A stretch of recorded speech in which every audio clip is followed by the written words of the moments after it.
Welcome to the first Wheelhouse talk of the new year 2014. My name is Evan Crane, and I'm the president of the Cook Leadership Academy. Well, I don't know if you can tell, but to me my voice sounds a little strange. I'm just recovering from a cold, so I beg your indulgence. Please bear with me. My voice isn't as strong as it normally is. So, I don't know about you, but I really enjoyed the past few weeks. Time to relax, step away from obligations, school, work, and spend time with friends and family. And just, sleep 10 hours a night for 3 solid weeks. That was excellent. I'm sorry. I'm just a little surprised here. I'm talking to this side of the stage because no one's sitting over here, so maybe I'll stand over here. But, last semester was just one of those semesters, and when I was getting my 10 hours of sleep, good sleep, I actually had nightmares about last semester. One of them, I had a finance exam that I had to stay an extra week for. Another one, which isn't technically a nightmare, I had a Calc 3 exam that I didn't do so well on, so in my nightmare I was, just thinking about how I should go back and revisit the problems and see what I did wrong. Maybe some people that wouldn't be a nightmare, but to me, after last semester, oh. But, today we have with us a very prestigious leader of our community. But I'd like to take this opportunity to remind you that every time we have a Cook Leadership event, we have high-level leaders gathering with us all the time. And I've told this story before, but I beg your indulgence. It's worth telling again. I have 2 mentors with the Cook Leadership Academy. One has climbed to the very tippy top of the corporate ladder. He's seen it all, he's done it all, and now he's on to bigger and better things. My other mentor is in the trenches right now. He has his own career aspirations that he's working hard to achieve right now. And the 2 different perspectives have been incredibly valuable. And I've learned so much so quickly from these 2 men. So my question to you in this new year is, do you have a mentor relationship, a one-on-one relationship with someone who you trust, someone you trust their wisdom and experience to rely on navigating the challenges of today and tomorrow? So your opportunity is right here. Next week we have Mix with Mentors Thursday night. So I encourage you to make the big ask. Find someone who's in your industry, someone who's had experiences that you would like to have or are having right now, and meet them for coffee, lunch, breakfast, dinner, whatever it might be. Bring your strengths finder, bring tons of questions. These people have graciously committed their time to meeting with you to make you better leaders. So it's a new year. You have opportunities before you. I hope you seize them. So at this point, I'd like to introduce Jen Oza, our Vice President, to introduce our speaker.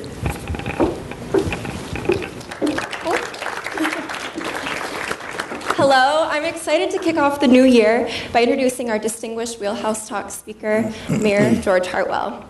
Now serving in his 3rd term as mayor, he strives to engage the community through collaborative efforts in order to better Grand Rapids, which for many of us is our home. Through his passion for sustainability, Grand Rapids was named the nation's most sustainable city in 2010. It's no wonder that 2 years later, in 2012, Mayor Heartwell was given the Climate Protection Award through the U.S. Conference of Mayors. Through his leadership and enthusiasm for fostering community and inspiring a shared vision for Grand Rapids, he is positively impacting our city. Please help me welcome Mayor George Heartwell. Thank you, Jen.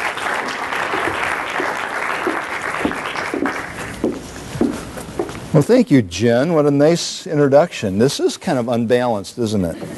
What would happen if I just wheeled this over? I'd probably screw up all the electronics upstairs. Well, that's so much better, isn't it? It is for me anyway.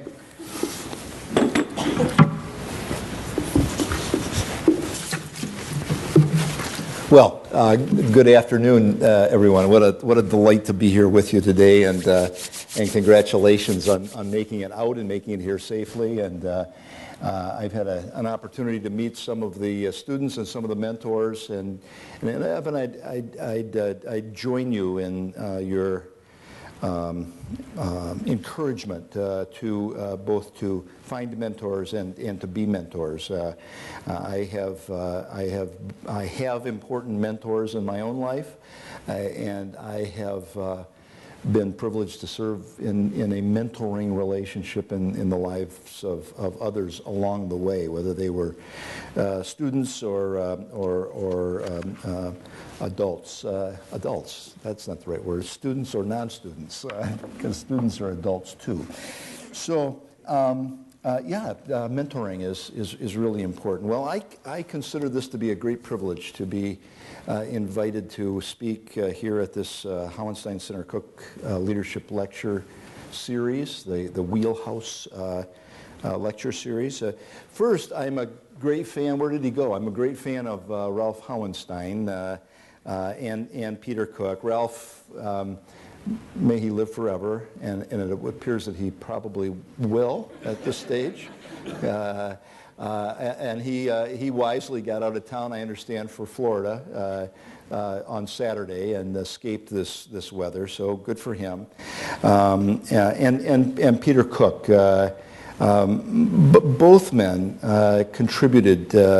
Ralph, as the living member of the duo, continues to contribute through their philanthropy to this community, but even more importantly than that, I think, through the role models that they are, the way they've lived among us, if you will.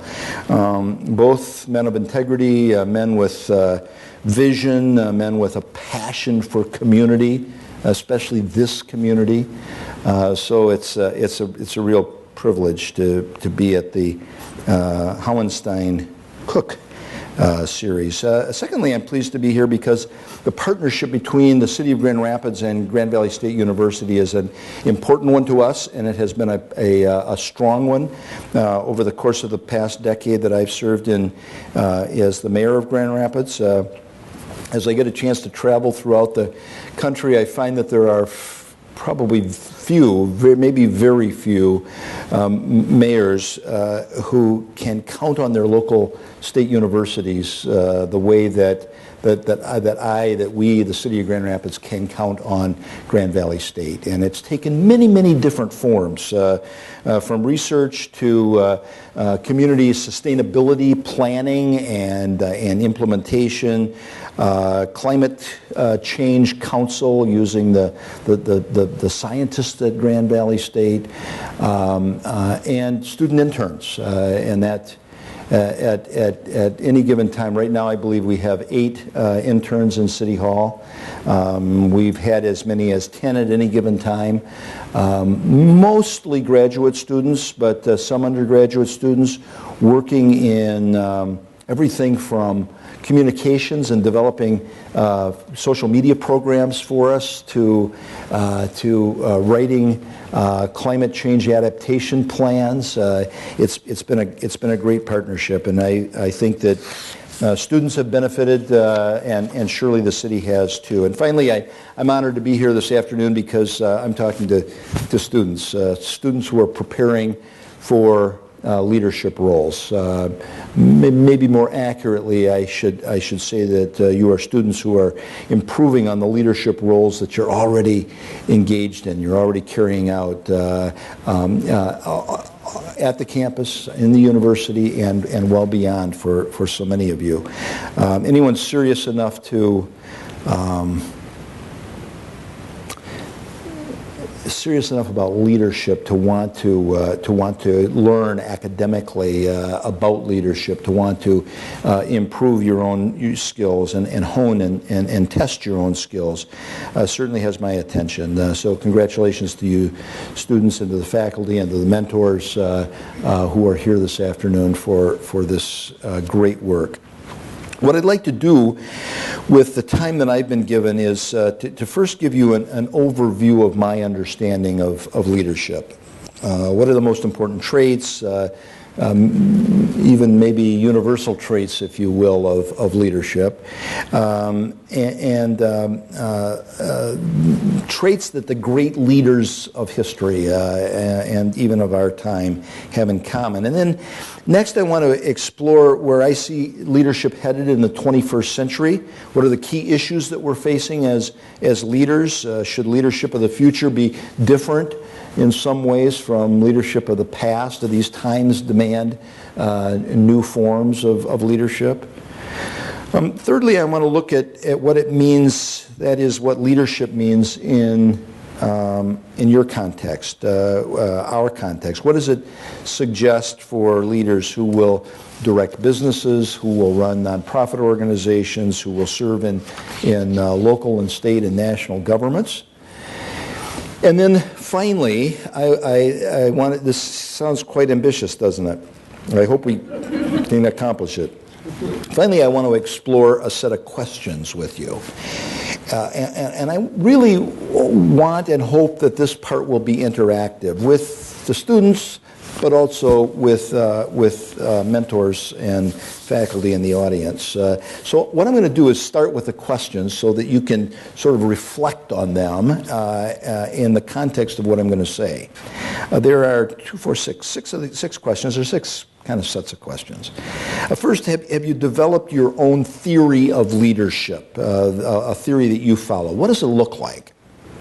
Secondly, how do you inspire people to follow your vision? Thirdly, how do you articulate that vision to others? Fourth, how do you deal with opposition? Fifth, do you have any rules of conduct that you think about regularly as leaders, as your leadership based on a set of ethics, or has it simply become a part of who you are and what you do and the way you've been raised and the way you have lived your life? And then finally, sixth question: if toward the end of your career, way out there, you were to receive a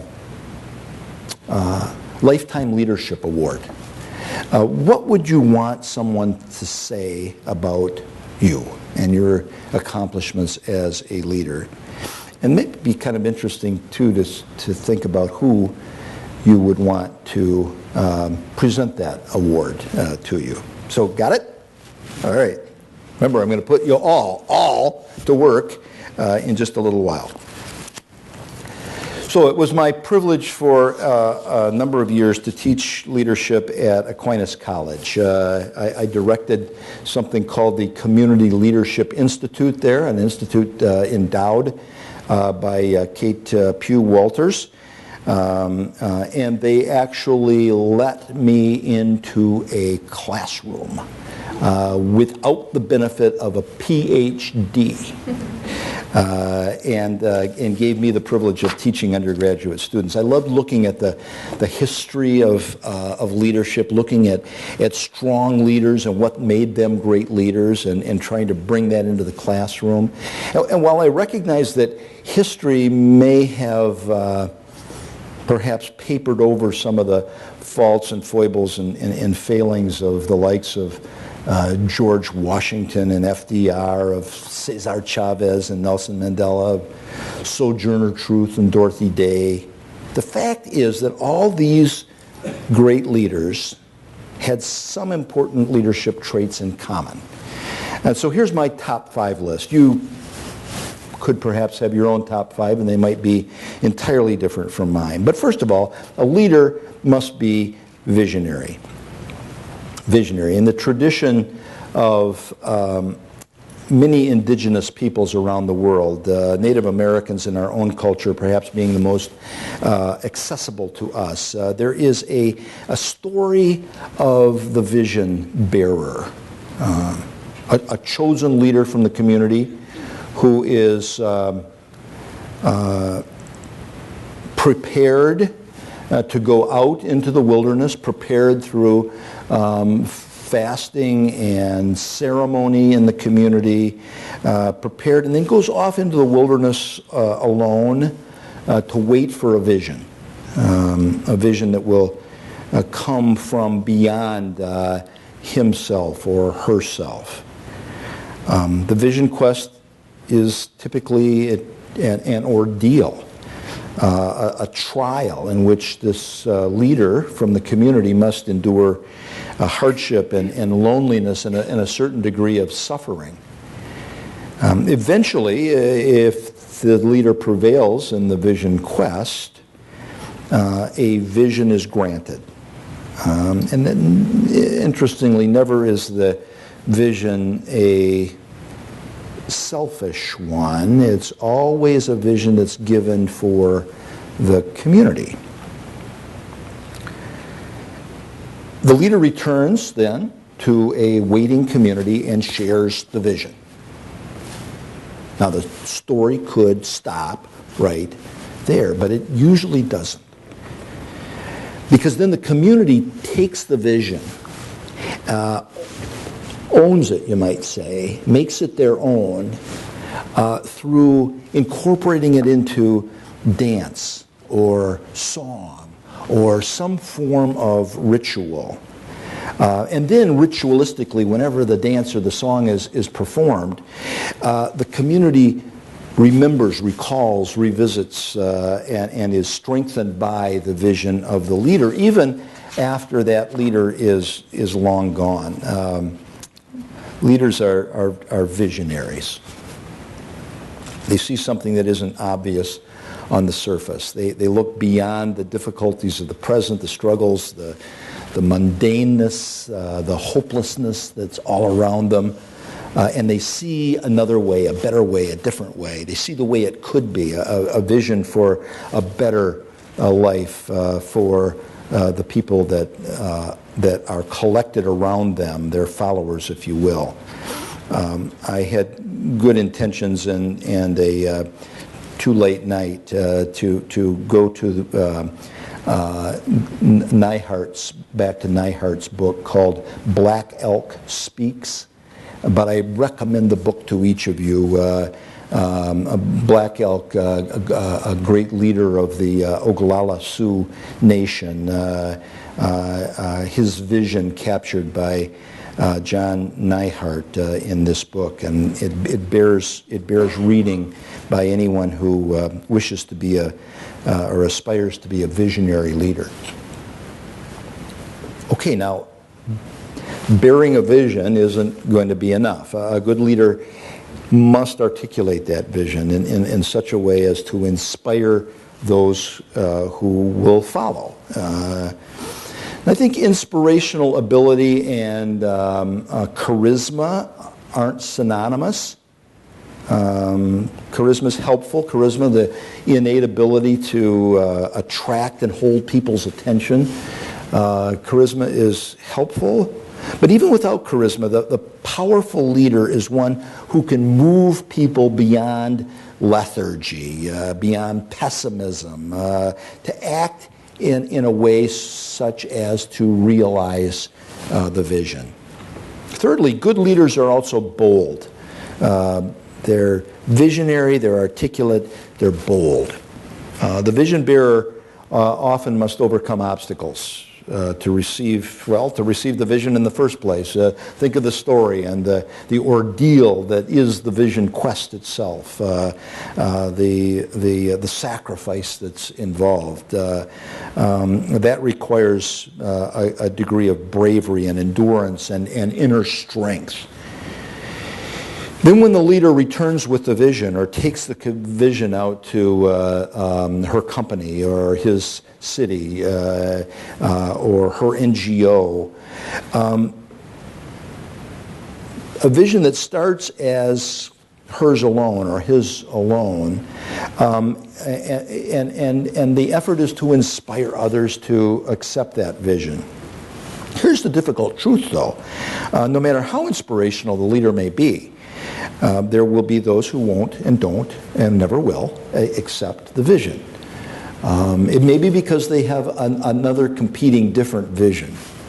It may be because the vision of the leader in some way disadvantages them. They may feel very strongly even that the vision is wrong and that another vision would be better for the community. But it takes a good leader, a bold leader, to stick with a good vision. Fourth, in my top 5, vision must be ethical. It must be selfless. It has to be based in community. Whatever that community or however that community is defined. And I want, for our purposes today, for you to think of it broadly, because I know some of you are in business and your community becomes the business organization. Others are in nonprofit work, social work, and your business or your community becomes those not only who serve with you but whom you serve. And some of you are in public administration, and your community becomes the staff that you work side by side with, and the people that you serve in the community. If that vision isn't ethical, selfless, based in community, no matter how persuasive the arguments or no matter how persuasive and bold the persuader, it cannot be called leadership. History has too many examples of powerful but unethical leaders. I do not consider that legitimate leadership, neither should you. It is coercion. Fifth, there's another lesson in leadership, I think, from the story of the vision bearer. Did you notice how the leader recedes into the background eventually after she or he has brought the vision to the community, and the people take it over and own it? That's hard. Hey! That's my vision. I was the one that suffered out there in the wilderness for it. Don't forget me. But the leader, true leadership, I think, is deriving your satisfaction from seeing that powerful vision that you first received become actualized, become realized in the life of that community. So the top 5 attributes of good leaders: visionary, inspiring, bold, ethical, selfless. Get those 5 right. Get those 5 right, and 100 years from now, a speaker on this stage or some other stage will be citing you along with Washington and Day and Mandela. So the second element of this presentation, I said, is looking at where is leadership headed. That first gives us a bit of a perspective on some of the historic nature of leadership and what are some top traits of leaders. But where is leadership headed in this 21st century? Besides embracing these universal traits of leadership, what are the issues of leadership that are important for you as leaders in this community to understand and to apply? Well, I think there, first of all, are certain external issues that we need to be aware of. First, context for leadership is important. It means you must be a student of your context. Study it. Listen to its many constituencies. Hone your intuitive skills. Leadership is defined and is practiced within a particular social context. But here's the challenge, that context is rapidly shifting. The world we are experiencing right now will be gone tomorrow. And a new world, a new environmental impacts, not environmental in the sense of nature, but in environment in the sense of the place where we are. New impacts will affect the place we live and the way we act and the people we're with, and we need to be responsive to that. So context for leadership is important, and that suggests that leaders truly need to be lifelong learners, starting by learning the environment in which they lead today. Second external issue is an appreciation of the diverse character of society today. I would suggest that no city can thrive, no business can grow, no nonprofit organization can prosper, no university can excel if its leaders deny or even resist the reality that society is becoming increasingly more diverse. Race, nation, age, gender, sexual orientation. We are a diverse society. Be the sort of leader that, whatever your personal characteristics are, be the sort of leader who uses diversity as a tool to improve your community and to grow. Celebrate the diversity around you. Promote a more diverse community. Stand up against the forces that would beat down a diversity and return us to some kind of faux homogeneity. A third, under my external factors, leaders need to be competent to sort through an enormous amount of information arriving at the speed of light or faster every second of every hour of every day of the year. We need to be able to know, to determine, to assess what is important for me to know, what is important for others who work with me to know, what is interesting but irrelevant, and what is trash. And because there's such an enormous volume of information that comes to us all the time, that becomes increasingly challenging, I would suggest. So in addition to these external issues, I want to cite two organizational matters that I think the 21st century leader needs to pay attention to. First, and this issue ought to rank highly on every leader's agenda, understand the mission of the organization and its relationship with other organizations pursuing the common goal.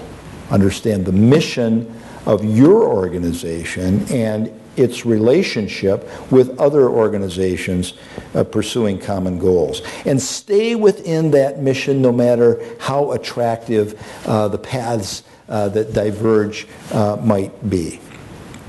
There are plenty of sirens out there singing above the waves that cover the rocky shoals that will absolutely crush the hull of your community. Ignore them and follow the mission and stay with the mission of your organization. And secondly, leaders have to have a passion for collaboration. Professor Rosabeth Moss Cantor wrote, "Leaders of the past often erected walls. Now they must destroy those walls and replace them with bridges."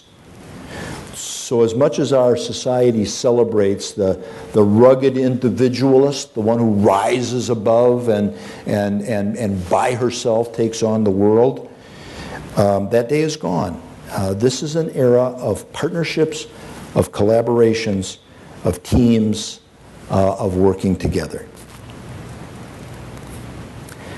And now, here are a few individual characteristics of the 21st century leader that I think will serve us well to pay some attention to for a moment. Leadership for the 21st century, I believe, has a servant character to it, a servant character to it.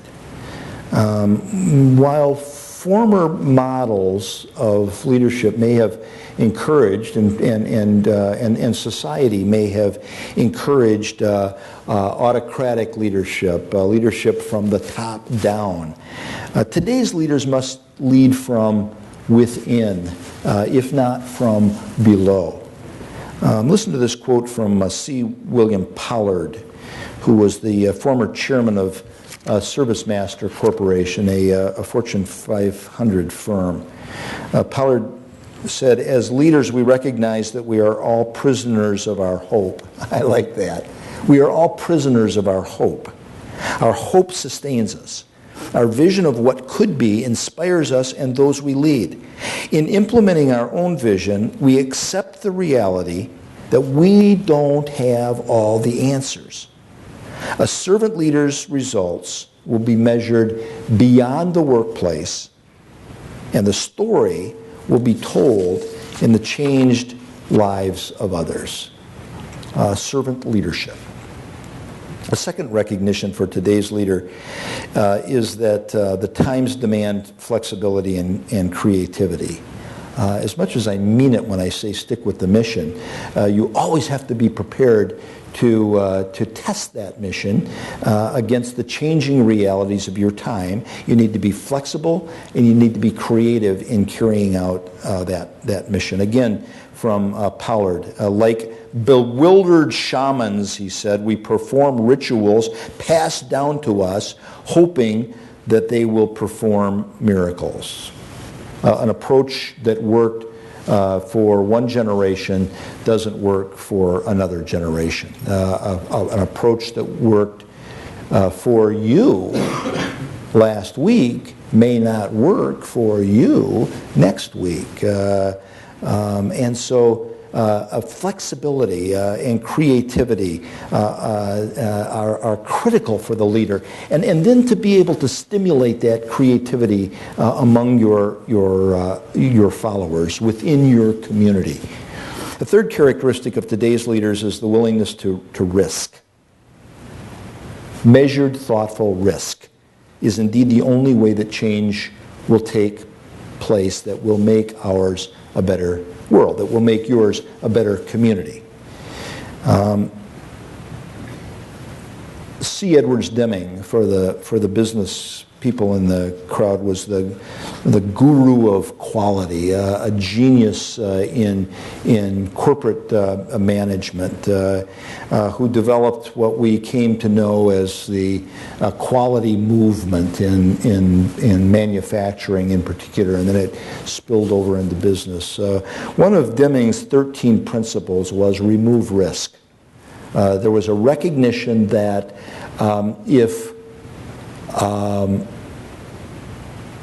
remove fear. Remove fear. There was a recognition that if your followers are afraid that if they try something different and they fail at it, that they're going to get busted, then they won't try anything new. So remove fear and encourage flexibility and risk-taking. Finally, the 21st century leaders must practice the art of what I call, and others have called, managing polarities. And what that means is really seeking out diverse opinion, sometimes even widely and wildly differing opinion from your own. It requires that one take one's own beliefs and place them in suspension, if you will, for a moment. Doesn't mean you give up what you believe. It doesn't mean you are going to automatically accept a different opinion from yours. But you suspend your belief long enough to listen deeply to what the other is saying, and you may be surprised that it enhances or improves your own understanding, your own vision for your organization, for your community. So allow yourself that luxury, if you will, of holding your beliefs lightly as you listen to differing opinions from others. Okay, that brings us to the questions that I asked earlier. How am I doing? Okay? Okay.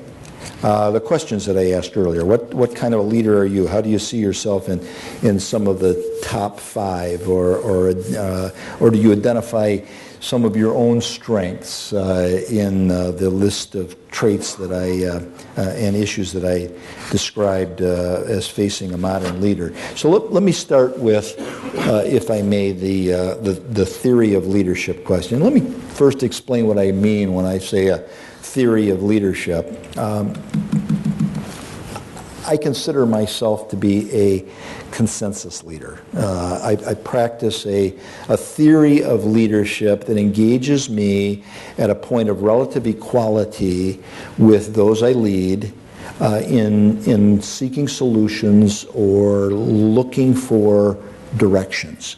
That doesn't mean that I come to the table with no ideas, that I'm a blank slate. In fact, quite the contrary. I may have some very strongly held opinions. What the theory of consensus leadership suggests is that I listen to others. And then I make my own arguments. And gradually together we shape a consensus opinion with all of us buying in at one level or another where we can move forward. Not everyone is going to agree with me, but at least no one can complain that his or her opinion wasn't considered. There are other theories of leadership, autocratic leadership, prophetic leadership, servant leadership. There's probably a list of a dozen more theories for leadership. So my question to the audience, perhaps students first and then others, is, are you even going to have a microphone? Great. Do you have a dominant theory of leadership that you follow? Maybe another way of asking the question is, what kind of a leader are you? I've got students I know in front of me, and students up, a row of students, and some others scattered through. So let me start with students. What kind of leader are you?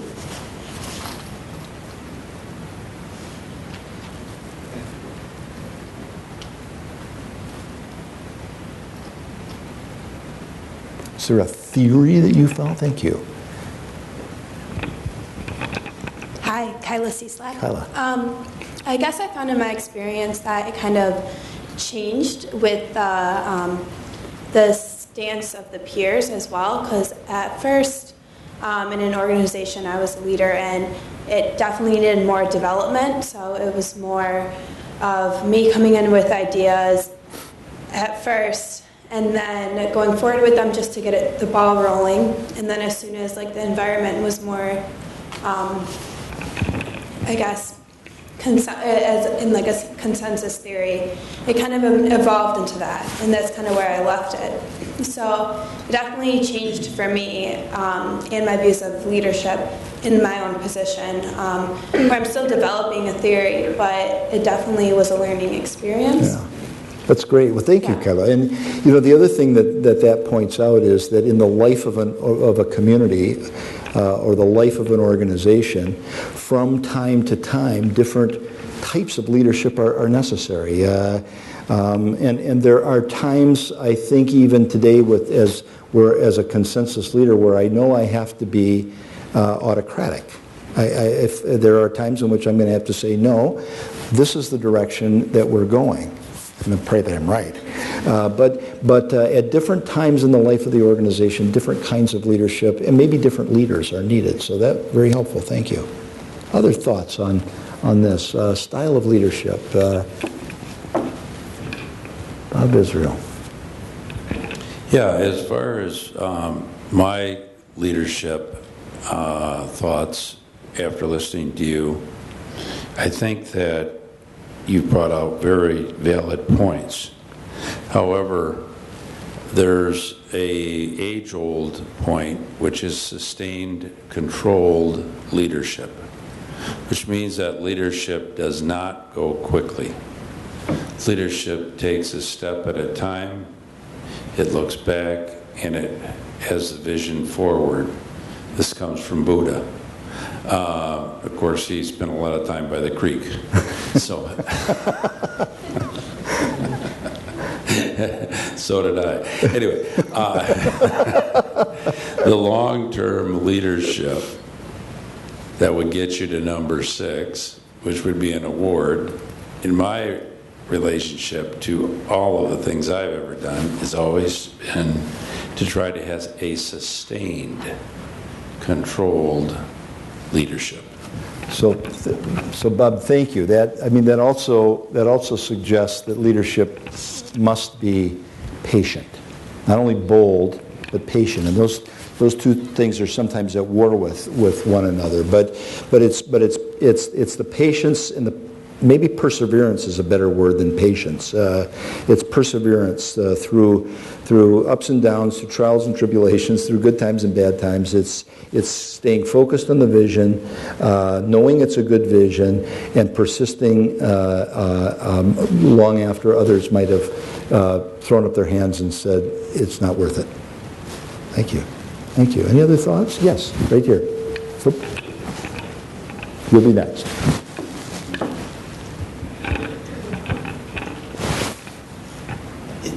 Somewhat contrary to what Bob was saying, I find that personally I'm going to call it transitory leadership in the sense that I'm still not very good at it, but there's a lot of opportunities I feel to lead over the course of every day, every week, every year, over a lifetime, and correctly choosing the battles appropriately that you want to lead, and then also understanding and knowing when to step back and knowing that somebody else is better prepared to lead.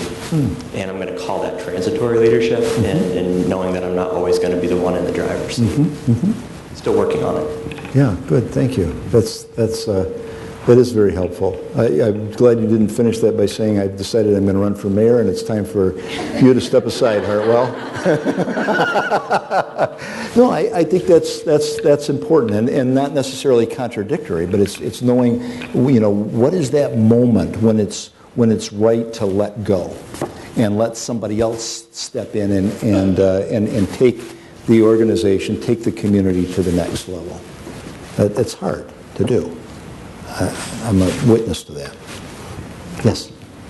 I strongly believe in enabling others, and considering that we each have individual strengths, I think what I do is I challenge my colleagues to identify their strengths and figure out on their own how they can use that into achieving our mission. That's a powerful statement. So strengthening and enabling others, challenging them even to be even more than they are, being able to see their strengths and encourage them to build on those strengths. That's a great theory of leadership. Hi, George. How are you? I'm great. One theory of leadership is that nothing brings a group together, nothing pushes a leader up more than a common enemy. Have you seen something like that during your term as mayor? Something where you have felt that did happen when there were, and the enemy is not necessarily a person, it might be a thing, it might be an event, an act of God, so to speak. That's a good question. I would say, as I get a chance now to look back over 10 years in office, and remembering how in my first couple of years, maybe first several years, how unready much of the community was to receive a vision for an environmentally sustainable future. Mary's a tree hugger, and how for me having a community of pretty conservative business leaders that were already into and practicing in their businesses sustainability practices and looking at how they used natural resources and how they recycled products was very encouraging and helpful through that time, because I felt like I was being battered a bit around some of those environmental initiatives. But today I think it's fair to say that this community has adopted, embraced sustainability in in its fullness. That doesn't mean everybody has, but as a whole, we really have. And so I guess that is an example that kind of quickly comes to mind. Shall I move on to the next question or set of questions? It's about inspiration. How do you inspire people to follow your vision? Are you a compelling speaker? Are you a roll-up-your-sleeves worker? Are you better with the written word or the spoken word? Are you the general at the top of the hill who exhorts the troops to charge down into the valley? Or are you the general who rides out in front of the troops and hopes that they're following? Yes. Hey, my name is Tando Lukwago. I think that's interesting that you brought up different avenues that you can use to inspire a group of people. I'm on the track team here, and that's a primary example of how you have to lead by example and by articulating your vision and the vision of the team. So that being said, last year we kind of realized what we could accomplish as a team. And some of the seniors stepped up and took the reins and said, all right, we're going to be like the leaders of this group. So we have 150 people, and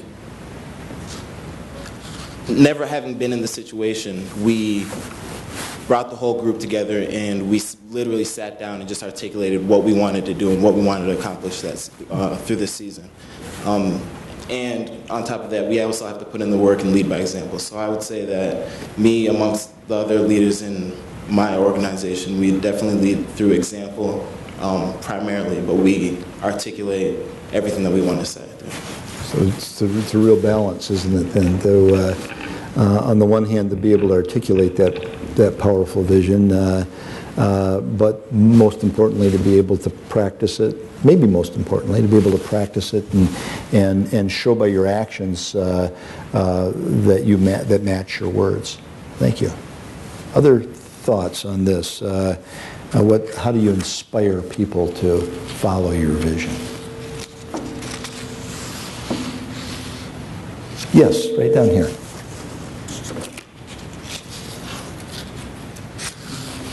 I think one of the things that I have found most successful is when kind of leading by example, but in a way more being on the ground level with those people that you are trying to inspire to lead and to do something that is bigger than themselves. If you are up there kind of demanding that they behave a certain way or participate a certain way, sometimes it doesn't translate very well and you get a lot more dissent.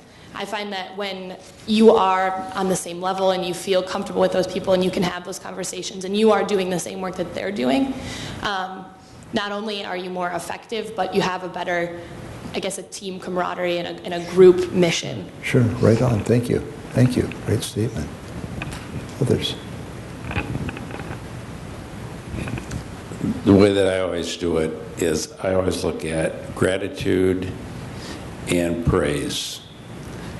It really gives more to the person when you give honest gratitude for what they're doing and honest praise for what they're doing.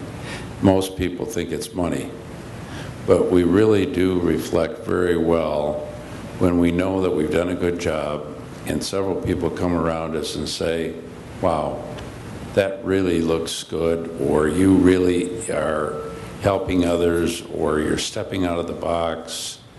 And it really pushes people forward, and that's how I inspire.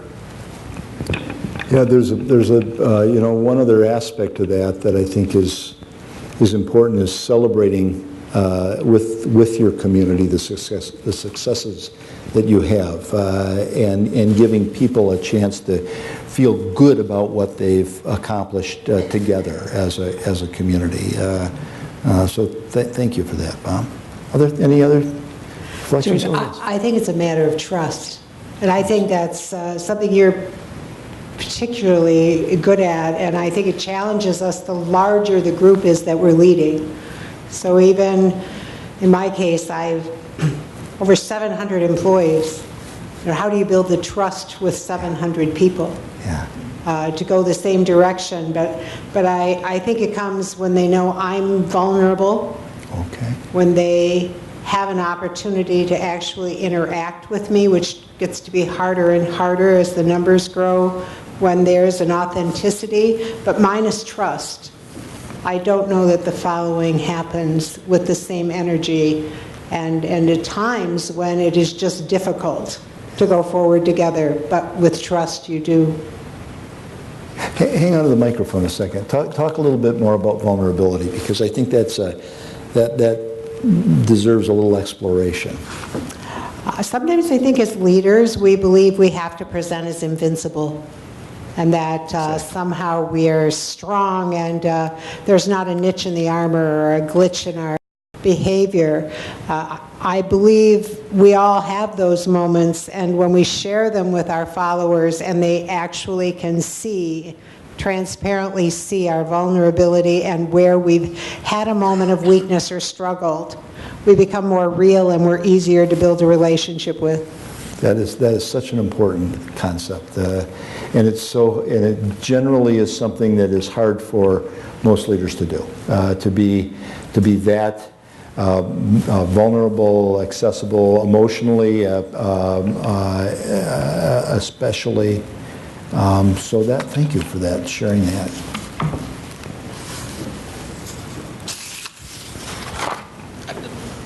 Mayor, I hope, I happen to know you relatively well. Can you expand sort of on the vulnerability point? Can you tell us a little bit about how your faith interacts with your leadership and how you see the world? Because there are some people who may even share your faith who would probably disagree with some of the ways that you see the world. And I think it's quite vulnerable. And if people understand that, I think it's really neat. But I have the benefit of knowing myself. So if you could help out the rest of the audience, I'd appreciate it. Well, thank you. Thank you.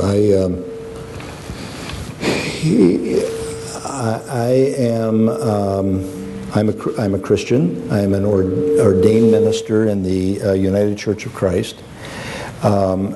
My denomination, on a left to right spectrum is pretty far out on the left, which gives me a pretty good place to stand theologically. Helps me find a place to stand theologically on some of the issues that I think are most critical. Protection of the natural environment, equality of personhood, mercy and justice kinds of questions for me are very much rooted in my faith.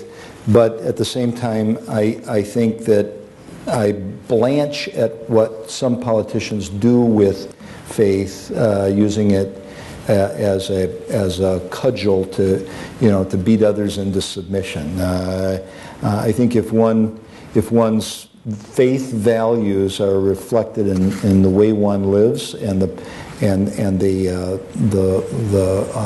relationships that one develops, you really don't have to use your faith as a weapon. Thanks for asking. Not sure that question demands another 15 minutes, but we don't have it. So I'm going to move on to the third question. Well, we've kind of talked about articulating vision. Let's go to opposition. What do you do when you come up against opposition? Are you a fight or a flight kind of leader, or is there another option? What happens when you're faced with a strong opposition to your position? Hi, George. Hi, Ray. I think it's a great question, and I think opposition is an opportunity, really. I think the initial reaction is always emotional, and it's resentful. But if you can get past that and see it as an opportunity, I know that I read that Walt Disney placed people in his group that were naysayers, that were going to challenge him when he said, we can make the Haunted Mansion, and there were people that were going to challenge him, and he had them in place on purpose so that he could drop down deeper into his vision. I like that. Yeah, I do too. And there are some examples. Abraham Lincoln, as we know from reading that history, surrounded himself with a group of people that in his cabinet that in some ways thought radically different than he did.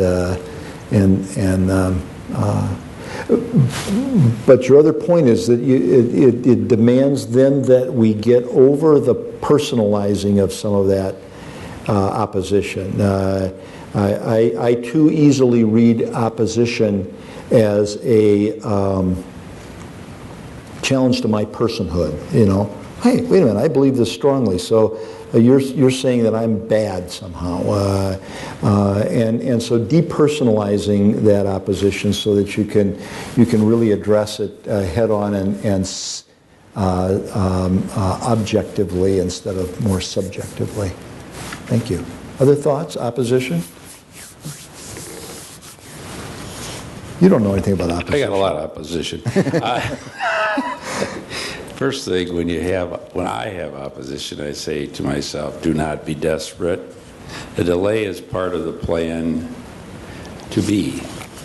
I also say that I have to have the ability to wait. And in waiting, I always say, Bob, be patient. Bob, be quiet. Bob, be trusting. Bob, be expectantly. Bob, be steadfast. Bob, be courteous. Bob, be standing on the word of my ideas.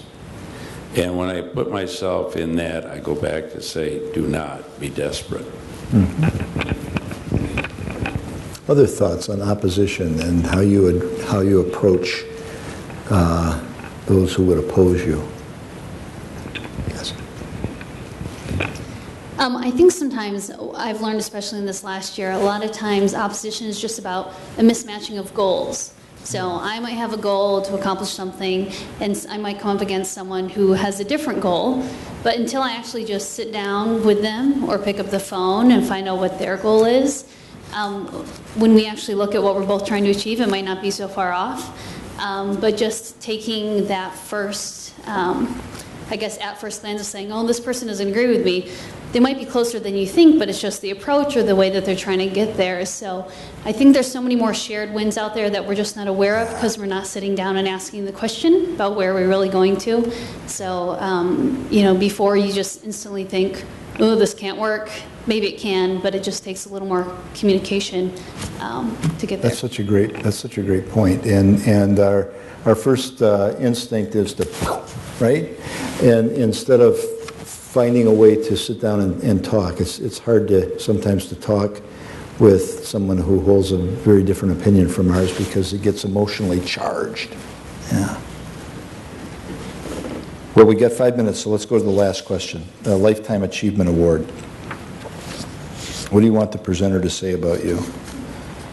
And if you could pick anyone you wanted, I mean, not like their name or anything, but who would you want to present your Lifetime Achievement Award? Oh, that's a harder one, isn't it? What do you want? What would you like to have them say about you?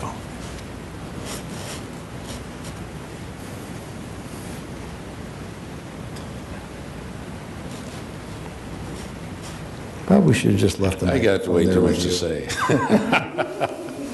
I would like to have someone say, he was a sinner, saved by grace. Amen, brother. What would you want them to say about you? Yes, thank you.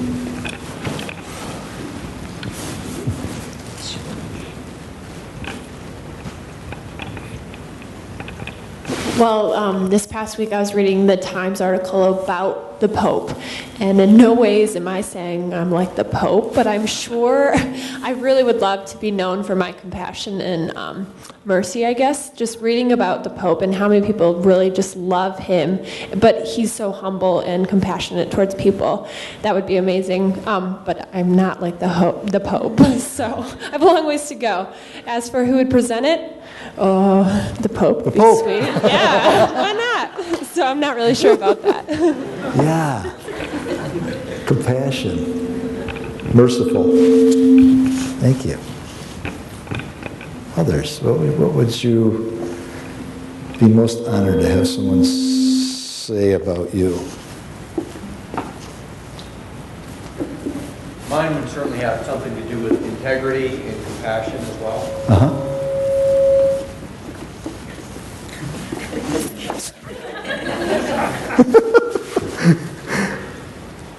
Integrity, yeah, and compassion. That I was a servant, and my name is Johanna, by the way. But yes, I'd like people to say that I was a servant of the people. Yeah. And who would you want to present it?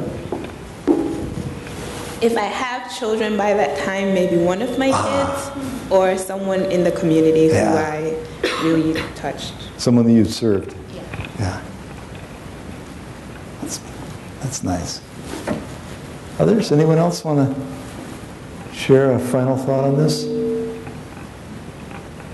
Okay. All right. Well, thank you. This second part has been much more interesting than the first part. Getting a chance for us to talk to each other and learn from each other. I think that's an important element of leadership, is that we continue to learn, and that we see that every single individual we come in contact with presents an opportunity for us to learn. Thank you so much for having me today, and congratulations to students on the great work you're doing, and we look forward to the many new ways that you'll continue to lead us in our communities. Thank you.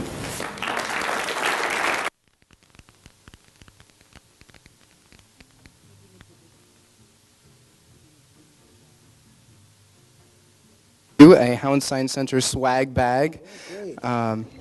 We really appreciate your time here and your comments. Great. Thank you so much. Thank you. One of the comments I think we all really enjoyed was our discussion on vulnerability, and it struck me. There's a researcher, Brene Brown, who's a researcher at the University of Houston, who actually studies vulnerability and shame. And she has a really interesting comment when she talks about, I think she calls it a vulnerability hangover. It's when you wake up the next day and you wonder, did I really tell my team that? Did I really bear myself so clean to them? And in my personal leadership style, I'm very much the vocal. I like to articulate my vision for people and the organization. And when I just like to shock people with vulnerability, in the sense that this is truly where I see the organization going and why, and what I think they can do to contribute to that mission. And it's been enormously successful. I don't know how it happens, but people really just like to see that they can trust someone and that they have a vision for the future. So I'd like to thank the mayor again. Thank you for coming out in these treacherous conditions. Have a safe drive home. Thank you.